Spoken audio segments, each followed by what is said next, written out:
everyone. My name is Geeta Gopal, and I'm the Chief Operating Officer of Verdana and EcoConsortium. As part of the COP28 series, this is our second session, and the topic for today is climate clubs.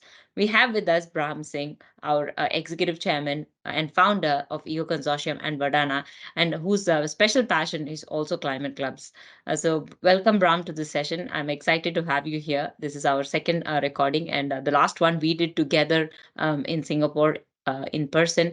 And this one we are trying out virtually. You're in Hong Kong, I'm here in Cyprus. Welcome, Brahm.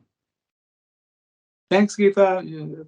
Yeah, it is my passion. You said, let's find out how good I am.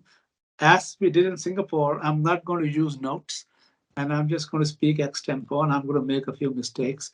But what the heck? It's good training even at my age. So let's do this. Great, Brahm. Yeah. Why are we doing it? A little bit of recap. Eco Consortium's COP28 is to support the COP28 that is happening in the UAE between November 30th and December 12th this year. And all the nations are coming together to reassess the situation, to reassess their commitments to the Paris Accord, Paris Agreement. And yeah, let's get started on the climate clubs topic today. So the first question, Brahm, I have is let's start with the basics as always. What is a climate club? So the climate clubs are a group of nations coming together to collectively reinforce each other's strengths, help out wherever there are weaknesses, and meet their NDC commitments in a collective manner. By NDCs, I mean the nationally determined contributions, which is what the Paris Accord requires from them. Each of them should have their NDC, where they show how they're going to reduce their emissions the in-country emissions. And rather than go it alone, they go it in a collective manner. The person who really kindled my interest in climate clubs is Dr. William Nordhaus, who is the Nobel Prize winner, I think in 2016 or 17, for the modeling he did on climate change. And I think climate clubs was forefront. I don't think I know climate clubs was in the forefront of his whole modeling, and his insistence was that, and continues to be, that if these models have to work, if a climate club model has to work, then it has to have carrots and sticks. There has to be mandates. There has to be a basic set of rules the collective has to follow for the for the targets to be met. Now, the targets include reduction of your nationally determined emissions as outlined in the nationally determined contributions, and then increasing your ambitions, reducing your emissions, increasing your ambitions. By ambitions, we mean setting more and more ambitious targets to reach carbon net zero. So all of that is what a climate club is all about. And now, it's not as if Dr. Nordhaus hasn't faced criticism. He has. People say that mandates are intrusive onto countries, onto their sovereignty, and that we should allow for voluntary meeting or voluntary setting of NDCs and then voluntary progress towards compliance. And of course, he he continues to oppose that methodology of voluntary targets. And a climate club, ideally, as per the Nordhaus model, should have mandates that then are enforceable to the group and to people outside the group who wish to do business with the group. So that's what a climate club is all about. Yeah, Brahm, but there are about 196 countries, if I'm not wrong, under the Paris Agreement, right? And can't the Paris Agreement itself be considered as a climate club? Well, it is. It is a climate club. The Paris Agreement is a climate club. And how it is a climate club that has consistently failed to meet its targets. we keep going from COP to COP to COP. And if you read the stock take today, I think it's the UNFCCC, um, heads up to all of us, and that is we are going to be 40 to 45% short, have a 40 to 45% shortfall in the targets which have been set. If you take all the NDCs set during in 2016 during the Paris Agreement, well, we are 40% short as of today uh, towards meeting the targets. And forget about 1.5. 1.5. So 1.5 preventing going not going above 1.5 Celsius over and above the pre-industrial temperature. Not just my opinion, and any expert's opinion is not going to happen. So 1.5 is over. But we can try and remain below 2. So we can try and remain below 2 Celsius.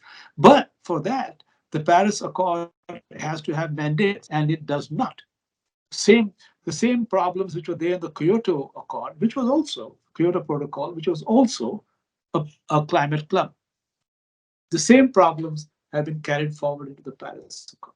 And we have some countries, who have voluntarily accepted mandates, and the other countries who have rejected mandates and set themselves voluntary targets. And as we know with life, when was the last time anyone succeeded with a voluntary target? It's kind of difficult if there's no mandate. Now, the the the whole so why is it that way? So let's agree that Paris Agreement, the member states, the conference of the parties, the signatories to the Paris Agreement, they form a club, right? But this is a Westphalian club. What's a Westphalian club? So, you know, I think it was the 17th century. You had, and again, like I said, no notes. It's all my aging memory. So if I go back to my school days, in the 17th century, or was it earlier, we had the 30-year war in Europe, 30-year war. And that was the most devastating war ever. Of course, more people died in the Second World War, and but compared to the population in those days, it was a bigger devastation. I think about 18 million people died. Um, and that 30-year war was finally ended under the Westphalian Treaty, the Treaty of Westphalia, which then was the first time a group of countries said, we must respect each other's sovereignty. We cannot impose on you uh, any mandate. And the UN has been formed on precisely that Westphalian philosophy, or the Westphalian principles. However, those Westphalian principles, while they work wonderfully, from people still invade each other. You're seeing it happening, but by and large, the countries around the world respect each other's sovereignty. Those rules have been set. However, that respect for sovereignty is coming in the way of our coming together to tackle climate change. And that is what Dr. Nordhaus keeps talking about, that we must respect each other's sovereignty as the Paris Accord does, but also then, if collectively we don't take mandates, then you're not going to meet your collective target. And that has been proven by what's happening with the Paris Accord. Like I said, from COP to COP to COP. We had COP26, certain targets were set. Have we met them? No. COP27? No. By COP27, you had the Ukraine war, so people were distracted. Now we have COP28. And again, we are seeing that there's been no major accord on coming together to establish mandates or agreements where everyone, where the big players, US, Europe, China, India, all of them come together to So, arrive. so I am a bit intrigued here, I should say. Because on one hand we say we do not follow, we must have mandates, and then on the other hand we say club. A club is more a social setup, right? So my question to you, Brahm, is what would this climate club's structure be like? Okay, so you raised an interesting point about climate, club, the eco-social structure. If you go to I live in Discovery Bay in Hong Kong. If you go to the manager of the Discovery Bay Golf Club, he will tell you there are basic rules you have to follow. You have to follow if you want to be a member of a club, you have to follow certain rules. I want to be a member of the American club in Hong Kong. I have to follow certain rules. Cricket club, I have to follow certain rules. In fact, the rules are very strict. It's a very social thing, but some clubs have the yacht club has a requirement that you have to have so many hours of sailing or whatever for you to remain a member. So Yeah, there that are that's basic interesting. rules. Yeah, the basic. Every club has a basic rule set. It's not as if it is uh, um, it is um, it is out of the ordinary. What's being asked by Dr. Nordhaus.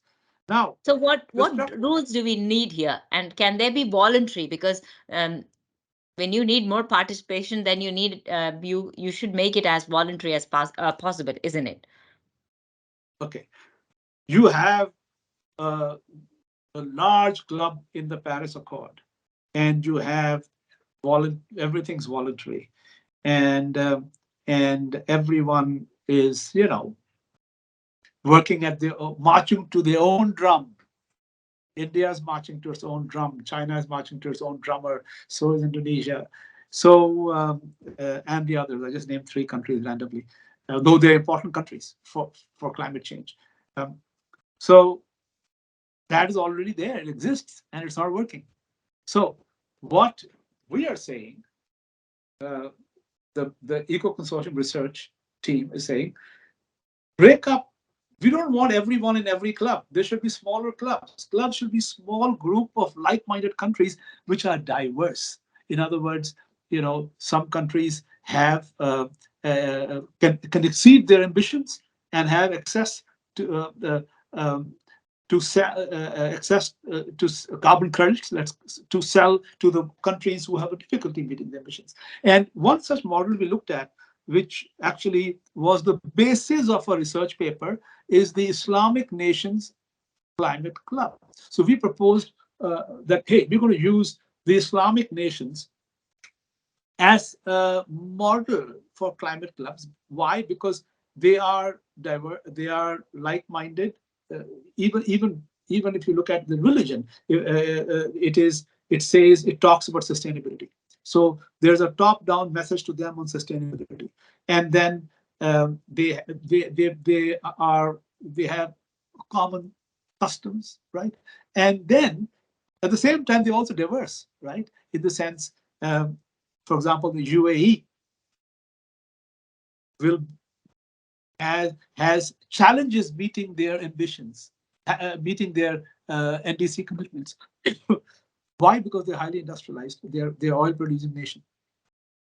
Then you have other countries, Islamic countries, which actually can meet their ambitions easier than the UAE. You have Pakistan, you have Indonesia. Even though Indonesia has challenges because it is coal producing, but it's got huge, forests. It has huge. Malaysia has got forests which need to be preserved, which reforestation of their palm oil plantations is a project. Saving the mangroves in Indonesia, um, Bangladesh, Malaysia is a big project. So you have countries that could generate carbon credits and countries that would buy carbon credits in the Islamic ecosystem. Hmm. So we use that as a model, but we say in the research that we're just using the Islamic nations as an example, right? But there could be other such like-minded, diverse group of countries that could form small uh, climate clubs. And once these clubs are formed, then ideally they internally pool their NDC emissions, and now they all focus on reducing their NDC emission. They then can buy and sell amongst each other at their internal carbon rising. They don't have to worry about corresponding adjustments internally, but they keep track of it through digital means for Paris reporting under Article 30. Uh, and what Nordhaus has shown, and then there was a great study afterwards by a research company called Copland, which is funded by IETA, which proved that actually, if you do this collectively like this, you will save um, your cost will be less than if it would be if you were to individually tackle your commitments. Mhm. Also, Nordhaus model requires that there be a Nash equilibrium. In game theory, Nash equilibrium means that it is more beneficial at that equilibrium. The club is more beneficial for a club member to remain in the club than to leave the club. So Mm. that Nash equilibrium has to be achieved under the rules. Um, and this can't be done on a Paris Agreement scale. It just can't. The Paris Agreement is, what is it? They want 180 countries in it. Heck, how are you going to manage it? They're finding out they cannot. They cannot manage it. So break it up into small chunks of countries who do this collectively as small groups, but in compliance with the Paris Accord. Now, Article 6.2 actually encourages it. It says that countries should get together and manage their ITMOs. That means the international trading of carbon credits collectively, but multilaterally, bilaterally, or multilaterally. This is a multilateral system. So it's no way setting up a climate club. Militates against or violates anything in Paris Accord. Actually, it reinforces. And all you have to do is have your group set up, and the countries then follow these rules and meet the ambitions they have, the NDC targets and the increasing ambitions that they then convey to the Paris Accord. So that's how this works. And I'm actually convinced, totally convinced, that this is the way to go if we are going to do something serious. Otherwise, again, COP28 will become COP29 and we'll keep kicking the can down the road until finally it's kicked beyond 2 degrees Celsius. Hmm. Yeah, very interesting what you mentioned that countries have the flexibility to come together depending on whatever is common for them. The example that you gave is the Islamic nations, but I'm wondering if if we will have end up having too many climate clubs and with too many variations. But so long as the NDC commitments are all met, it shouldn't be a problem, isn't it, Bram? What do you think about that? Uh, Let them be, Geeta. Let there be 100 climate clubs. The more the, as long as you have small group of like-minded but diverse countries, um, you you are going. It's going to be fine. Hmm. You could have a South Asia climate club, right? It would not be very diverse. It could be. India is reasonably industrialized. Um, India, Pakistan, Bangladesh. It's not going to happen, but I'm just wishful thinking. India, Pakistan, Bangladesh, Nepal, and Sri Lanka could form an excellent climate club. The Islamic nations could form a climate club. Um, there Hmm. has to be diversity too, and there has to be mandates. So both are required, right? And the ASEAN nations, really, Hmm. what a that ASEAN nations are ideal for a climate club. Hmm. Um, and it is something that's worth looking at, because otherwise, I don't see us all coming together as a global community to meet the targets each one of us has set under the Paris Accord. It's just not going to happen. We are already way behind. Um, I want to ask you, because for me, the European Union is always an excellent club, to say. Not I don't know how good it is as a climate club, but the European Union itself is a club which functions very well. They have achieved so many things, especially in the climate front. I think EU has done so much, and there's enough data to support that. So my question to you is, though it could get complicated, EU is one example of a larger club, right? And um, what do you how do you see EU as a climate club, or do you think that they should break it down into smaller clubs to make it more efficient? Well, the EU has worked. EU has worked simply because each of the European countries has is sensitive to climate change. They have not worked brilliantly. They kind of faltered when the Ukraine war broke out, but they have by and large done better than the others. Okay, let's say that. They did form a club called the G7 Club. It was formed, um, and it was a case of a climate club other than the Paris Accord. So the G7 club, climate club, came together. I don't know what they call it. Again, I'm speaking extempo, but let's call it the G7 climate club. It started off very well. There were the Germans insisted there would be mandates. Then there were objections, and it kind of watered down. The minute it watered down, it doesn't work. It had two problems, in my opinion. One was it was watered down. Other one was that it was not diverse enough. Mm. You need where are those countries who can easily meet their targets, NDC targets, and then be able to sell carbon credits. So what they did was they then did tied up with South Africa. So they invited guest countries to come in, which is also something a climate club can do. So you can have members and you can have guest members. So they brought in South Africa. Now again, when I last heard about it in detail, it was they were having challenges asking South Africa to give up their coal mine. So the whole idea was that the EU will help South Africa reduce its dependence on coal and then earn carbon credits, and the club would then work that way. Mm. Some years ago there was a lot of problems. The coal lobby doesn't give up easily, but I think since then there's been success, and I believe now the G7 is talking to Indonesia to do the same thing. And I think they're not. The last I heard was Indonesia had agreed and then backed off because I think some funding was not given.